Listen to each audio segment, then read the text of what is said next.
Hello, educators. How are you today? I am Ogechi Favour Nwoke-Tugbiyele.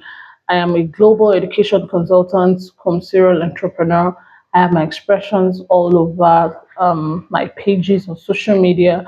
We can talk about any kind of business you want me to, facilitate for you. So, as part of this live session, I'll be picking up on particular areas for school owners to take note of. As we are all aware, we are gradually coming to the end of the holidays, and the summer term is gradually kicking in.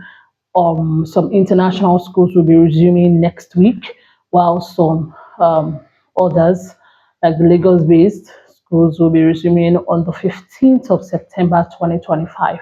So that means, and that calls for immediate actions in this area. So first, I'll be talking about school policies.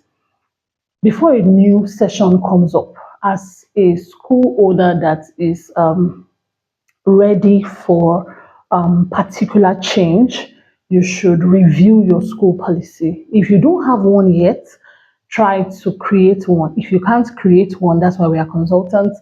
You can holler up on me after this video. We'll talk about that. The school policy is an all important document in the school system. The school policies conveys a lot, starting from your mission, your vision, your value proposition, teachers' remuneration, admission policies, safeguarding rules, teachers' returnability, how to structure your school fees for parents. A lot is embedded in the school policy. So I think I'll start with the teacher returnability aspect. So a lot of teachers will be moving to new locations. Some are getting married, some are relocating us out of the country, some might want to change jobs, while some might just want to do other things outside the education space. Choices differ, seasons differ. So as a school owner, you have to come to the reality that you don't have the sole right or sole responsibility to hold any teacher to yourself. If they want to explore, if they want to grow, all you owe them is prayers. Give them good recommendations for those that actually did well when they were with you, and then share the grace nicely. Shut the door kindly, because somehow you might need to go through that door one step at one time or the other. Then another thing I will talk about is for those teachers that are loyal and that remain with you, all you need to do is to ensure that they are well taken care of. Their welfare should be your utmost concern, starting with their salaries. If you need to review salaries, please do that. It also means that for salaries to be reviewed, most times it means school fees has to be reviewed.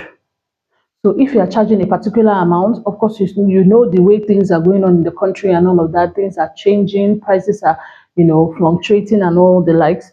If you need to do that, kindly do that nicely and according to the ability and financial capability of your parent.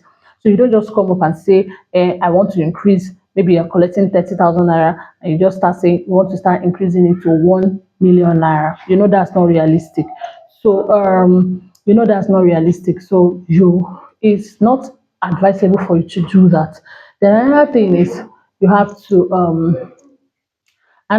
to do is for you to ensure that your teachers get the right information at the right time. If you want them to, for example, write the lesson plans up to 6 weeks or up to how many weeks you agree or you already practice in your system, this is the best time for you to pass that information. Summer schools have vacated, so we have like 2 weeks for teachers to get rested before the resumption of first term. So it is advisable that school leaders, middle managers, school owners inform their teachers, give them their KPIs, their key performance objectives, tell them what you expect from them this first term so that everybody is on the same page at the same time and in the same place. Also, you have to look out for their welfare. Some schools don't have welfare package. I'm not talking about rice at the end of December alone. No, welfare, health. By the time teachers fall ill within the term, do you have processes on how to take care of them? Like maybe, is there a hospital where you have a HMO registered and perhaps have some agreements done? You might want to look into that. Lesson plan, lesson notes, the diaries, the registers, are they ready? The classroom, the decor, the ambience of the classroom, is it welcoming enough? Can children resume to school looking well relaxed and ready to work for the term? You might want to answer these questions. Okay. For the part-time teachers, what are your remuneration for them? What do you want them to do? How many times do you want them to come in? These are questions you need to ask yourself. I'll move further again to the non-teaching staff members in the school. What are you expecting from them? All right. The cleaners, the janitors, the gatemen, the drivers, the chef, and all of that. What are you expecting from them?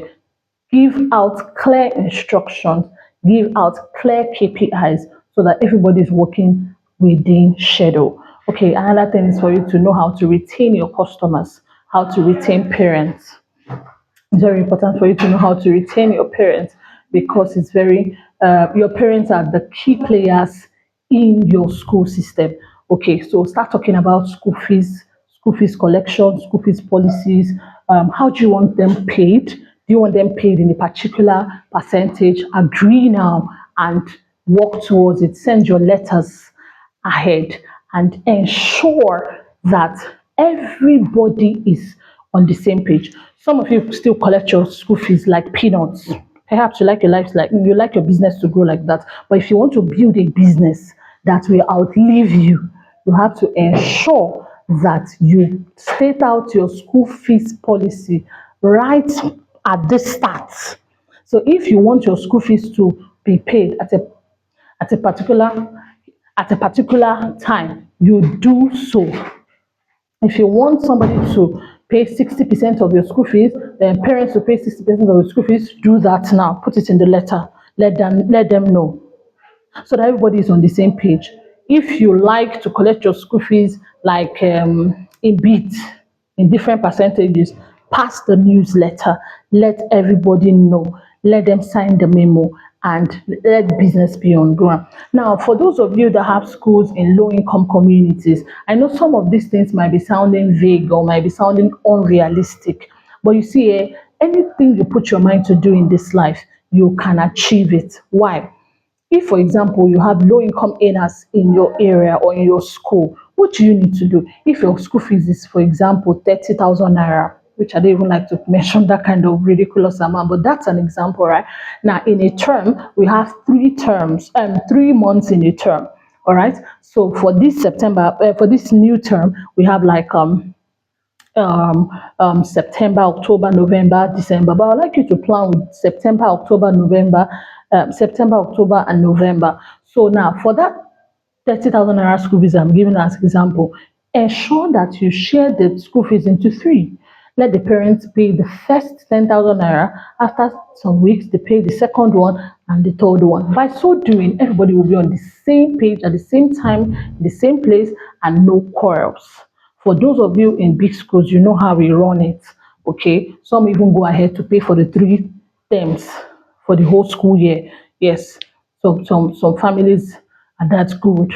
And we're also praying for those in the low income communities to come up to speed to that. And I also have to look at safeguarding rules. What safeguarding policies are your teachers can be trained in Lagos State under their safeguarding sector for a very tiny amount.